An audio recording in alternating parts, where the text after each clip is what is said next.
उत्तर प्रदेश के मुख्यमंत्री योगी आदित्यनाथ ने आज विधान परिषद में समाजवादी पार्टी सपा के नेता अबू आसिम आजमी के मुगल शासक औरंगजेब के समर्थन में दिए गए बयान की कड़ी आलोचना की।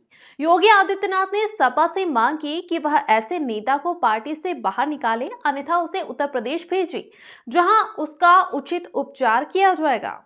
मुख्यमंत्री ने कहा कि सपा अब औरंगजेब को अपना आदर्श मान रही है, जो भारत की आस्था पर प्रहार करने वाला शासक था।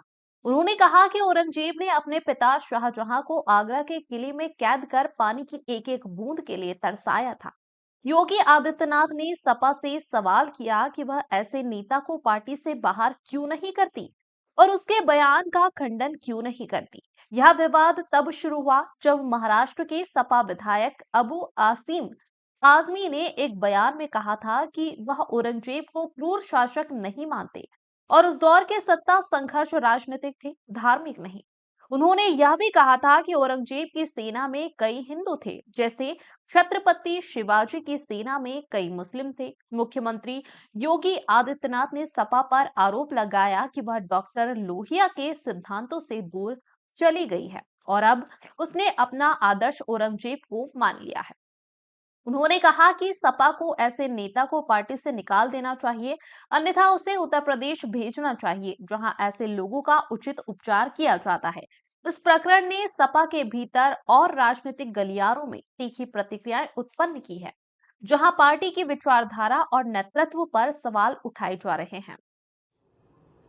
आज राम को, कृष्ण को, शिव की परंपरा को, भारत की विरासत को कोसना ये समाजवादी पार्टी का मानो जीवन का उद्देश्य हो गया। और दुर्भाग्य है कि इन्होंने आदर्श किसको माना है, यानी औरंगजेब को। औरंगजेब को वे लोग अपना आदर्श मान रहे हैं। औरंगजेब का पिता शाहजहां अपनी जीवनी में लिखता है, अपनी आत्मकथा में लिखता है कि खुदा करे कि ऐसा कमबख्त किसी को पैदा न हो। उसने आगरा के किले में अपने बाप को कैद करके रखा, एक एक बूंद पानी के लिए तरसाया। और अगर इनको औरंगजेब पर गौरव की अनुभूति होती है तो ये लोग कम से कम पटना की खुदावंद लाइब्रेरी में जाकर के एक बार शाहजहां की ही जीवनी को पढ़ लें, देख लें, उसकी पीड़ा को देखें। हां, जिनका आचरण औरंगजेब जैसा है वे लोग औरंगजेब पर गौरव की अनुभूति करें, लेकिन भारत को कम से कम इस पर न करें और समाजवादी पार्टी को इसका जवाब देना चाहिए। भारत की आस्था पर प्रहार करने वाला दुर्दांत, धर्मांत, क्रूर शासक, उसको समाजवादी पार्टी आदर्श मानती है। जो भारत को रौंदने के लिए आया था, जजिया कर लगा रहा था, भारत का इस्लामीकरण कर रहा था। कोई सभ्य मुसलमान भी अपने पुत्र का नाम औरंगजेब नहीं रखता, क्योंकि इसे मालूम है यथा नाम तथा काम। अगर ऐसा नाम रखेंगे तो फिर एक एक बूंद पानी के लिए तरसना पड़ेगा। और शाहजहां ने भी अपनी जीवनी में लिखा है, उन्होंने कहा है कि औरंगजेब को कोसते हुए उसने लिखा कि तुमसे अच्छा तो ये हिंदू है जो जीते जी तो अपने बुजुर्ग मां बाप की सेवा करता है, मरने के बाद श्राद्ध तर्पण के माध्यम से वर्ष में एक बार उन्हें जल देता है। तुम तो मुझे एक एक बूंद पानी के लिए तरसा दी हो। अब समाजवादी पार्टी यह तय करे ये पटना की खुदावंद लाइब्रेरी में जाकर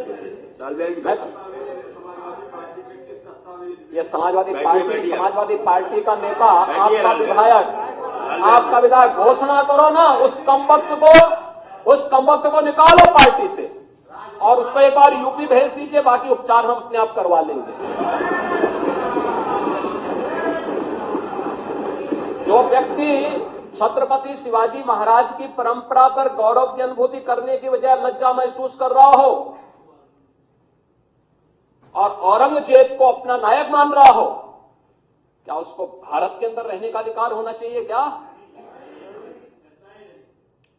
और समाजवादी पार्टी को इसका जवाब देना चाहिए। एक तरफ आप कुंभ को पोसते रहे और दूसरी तरफ औरंगजेब जैसे दुष्ट और क्रूर धर्मान मंदिरों को तोड़ने वाले व्यक्ति को, भारत की आस्था को निर्ममता के साथ रौंदने का कार्य करने वाले व्यक्ति को महिमामंडन करते हो। आखिर कौन सी नस ऐसी आपकी दबी हुई है कि आप लोग अपने उस व्यक्ति पर, उस विधायक पर नियंत्रण नहीं कर पा रहे हैं? और इसीलिए मैं कहना चाहता हूं कि खंडन क्यों नहीं समाजवादी पार्टी है? समाजवादी पार्टी खंडन करे इसका। लाल बिहारी सुनिए, समाजवादी पार्टी को इसका खंडन करना चाहिए।